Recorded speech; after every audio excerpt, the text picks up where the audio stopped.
It was May 1907, and Molly Morrison was about to give birth to her first child. The night began like any other, but as her labor progressed, it became clear.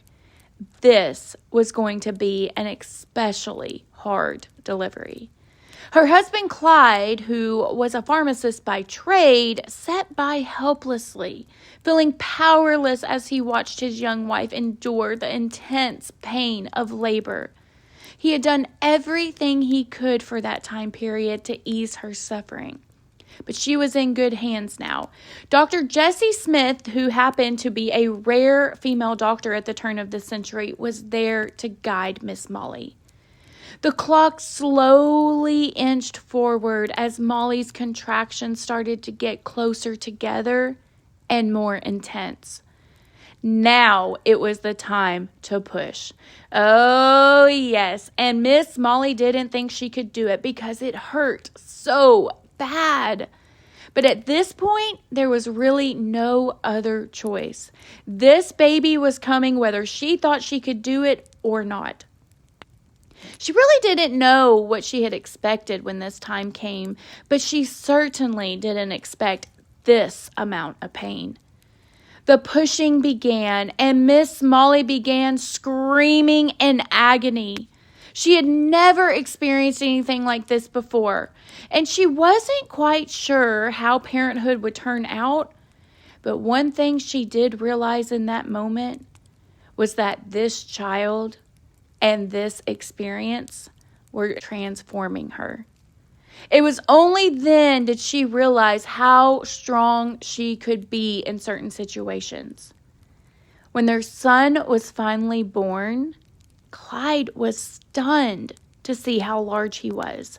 A whopping 13 pounds. A shock to both the parents and the doctor.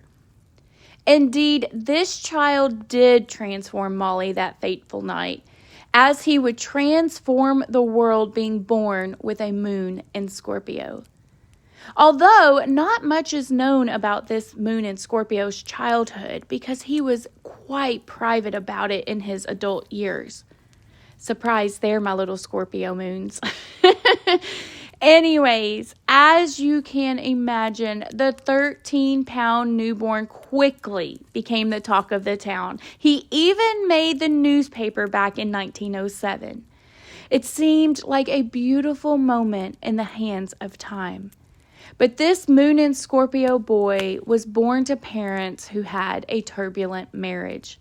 His mother, Molly, was typically described as unpleasant by other town folks, and people in the town could not understand why Clyde would be with her. After all, Clyde was a calm and patient man. In fact, a preacher at the time said that Miss Morrison was just different, and she often kept her distance from people, which didn't bother people at all because Molly was a stern woman, and you never knew how she was going to react to anything. As one friend put it, she could fly off the handle when you least expected it. But none of this deterred the young moon and Scorpio boy from having a deep desire to please his mother. He did so many different things in childhood just to make his mother happy so she would like him. But it never seemed to work. And then in 1911, the young family welcomed another baby boy. Molly immediately took up with the boy. After all, he was her baby. She just never could take up with the Scorpio moon like she did her younger son, which profoundly affected the moon and Scorpio boy all the way into adulthood. And although the young man's father was a calm and patient man, he could never hold down a job. The family constantly moved when the moon in Scorpio was a child because his dad's business ventures would go belly up. The boy was born in Winterset, Iowa, but by the age of 2, he moved to Brooklyn, and then the following year, the family moved to Earlham. And Clyde committed bankruptcy and went to a neighboring town to find work. This left the young Scorpio moon to be raised by his mother.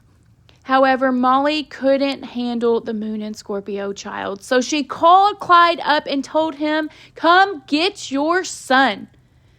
So Clyde came back, and the boy stayed with him in the neighboring city. As you can imagine, this was a lot of instability in the young Moon and Scorpio's life. And 2 years later, the family ended up moving to Des Moines, Iowa to live with Molly's family. The family was reunited. And it was then that the young boy noticed how much Molly would constantly dote on his younger brother. And even though this hurt the young Moon and Scorpio boy, he never openly criticized his mother. He often would speak of her strength and her strong will, both of which he inherited later in life.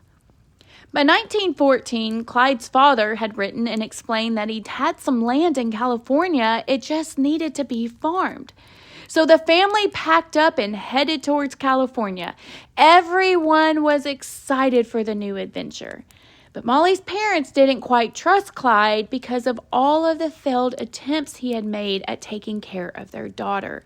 So they decided to go with Molly on this trip. Once they arrived on the plot of land, they realized that Clyde had moved the family to a tiny shack on the property that had no running water or electricity.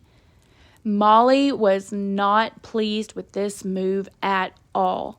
She often criticized Clyde because he could never handle money well, and they constantly were moving because of it. And it never seemed like they upgraded, but they kept downgrading further and further. Molly was miserable at the farm, and she was miserable dealing with the California heat. There were days where it was over 100 degrees. And if Molly was miserable, well, you can bet everyone around her was going to be miserable. And it didn't help that Clyde had been a pharmacist his whole life and knew nothing about farming. The locals told Clyde to grow some hay, but he decided that he was going to grow corn and wheat instead. The only problem was that corn and wheat required more water to sprout than old Clyde had. But that really didn't matter in the end anyways. Clyde had forgotten one thing: predators. The jackrabbits came and ended up eating the entire crop, destroying it. Molly had no problem belittling Clyde in front of others. She let him know just how big of a failure he was to the family. The family did try to grow crops the following year while living on the land, and the young Scorpio Moon enrolled in the local school, which was about 8 miles away from the farm. He would ride his horse Jenny to school each day, and sometimes during the week he would stop in town on his way back home to pick up some groceries for his family. One day when the young boy stopped in the general store, some women in town noticed how emaciated his horse looked. They contacted the local Humane Society and accused the young Moon and Scorpio of abusing the horse and not feeding it properly. This deeply troubled the young boy because he loved his horse. After all, she was the way to escape the farm and his parents' instability. A county vet came out to do an examination of the horse and determined that the horse had a disease that was causing it to lose weight. But the damage was already done to the Moon and Scorpio. Getting falsely accused of abusing an animal as a child stuck with him all his life. And it was in that moment he realized you can't trust anyone. You can't rely on others. And he realized that day you can't judge a book by its cover, that you need to deep dive into situations in order to fully understand them. So just who was this young Moon and Scorpio boy who never quite had the close, tight-knit relationship with his mother that he so desperately wanted, and who was able to transform his life out of poverty? Well, it was none other than the Duke himself, John Wayne, the rough and tough on-screen cowboy who starred in countless westerns and movies. And now you know what is up, my buttercups.